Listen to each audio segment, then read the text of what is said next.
মই আপোনালোকক আমাৰ টাইম জনগোষ্ঠীৰ ফালৰ পৰা ধন্যবাদ জ্ঞাপন কৰিছোঁ।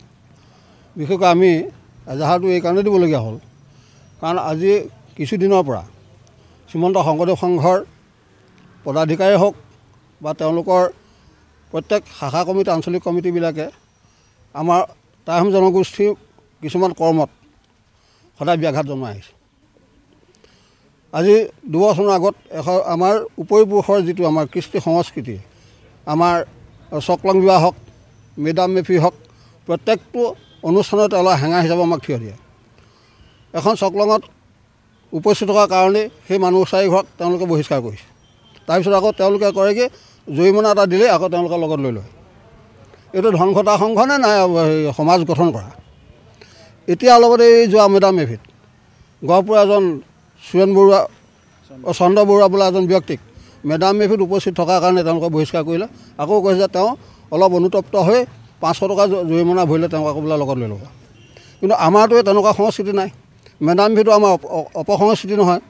1228 খ্ৰীষ্টাব্দত চাওলুং চুকাফাই যেতিয়া অসম দেশ গঠন কৰিছিল, তেতিয়াই তেওঁ আমাৰ এই কৃষ্টি সংস্কৃতি ধৰ্ম ভাষা সকলোৰ লগত লৈ আহিছে। আৰু সেইদিন ধৰি আমাৰ উপৰিপুৰুষক স্মৰণ কৰা এটা দিন।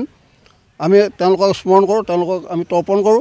আৰু সেই বস্তুটো যদি অপসংস্কৃতি হয়, যিসকল সংঘই নিজৰ পিতৃ মাতৃক যদি তৰ্পণ কৰিব নাজানে, তাতে সেইটো কেনেকুৱা ধৰণৰ সংস্কৃতি? তেওঁলোকে কাৰ পৰা সৃষ্টিখন দেখিলে?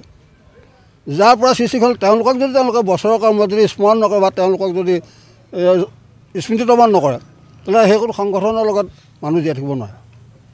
কাৰণ আমি সদায় উপৰিপুৰুষক স্মৰণ কৰোঁ, যাৰ যোগেদি আমি পৃথিৱীখন দেখিলোঁ। আমাৰ সমাজখন চাওলুং চুকাফাই গঢ়ি থৈ গৈছে। ইয়াত থকা বিভিন্ন জনগোষ্ঠীক একত্ৰ কৰি পানি বৰ অসম গঠন কৰি গৈছে 1228 খ্ৰীষ্টাব্দত। আৰু এইটো শংকৰদেৱৰ যদি অনুষ্ঠানে, শংকৰদেৱতে এইখিনি তেওঁলোকৰ আদৰ্শ দেখুৱাই থৈ যোৱা নাছিল শংকৰদেৱে। কিন্তু এওঁলোকে মাজতে শংকৰ সংঘ প্ৰতিষ্ঠা কৰি তেওঁলোকে ককাই ভাই নিজৰ বিভেদ সৃষ্টি কৰিছে।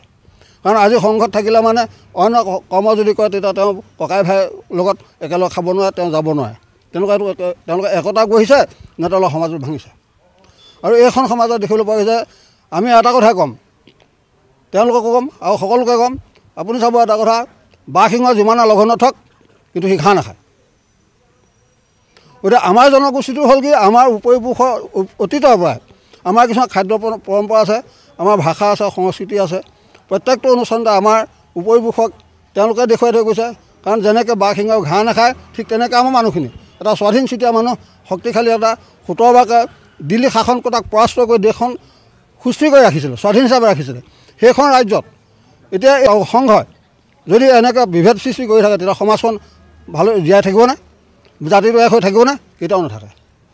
সেইকাৰণে আমি আমাৰ ওপৰত যেতিয়া তেওঁলোকে এজাহাৰ দাখিল কৰিছে, সেইকাৰণে আমিও তেওঁলোকৰ ওপৰত আমি এজাহাৰ দাখিল কৰিছোঁ।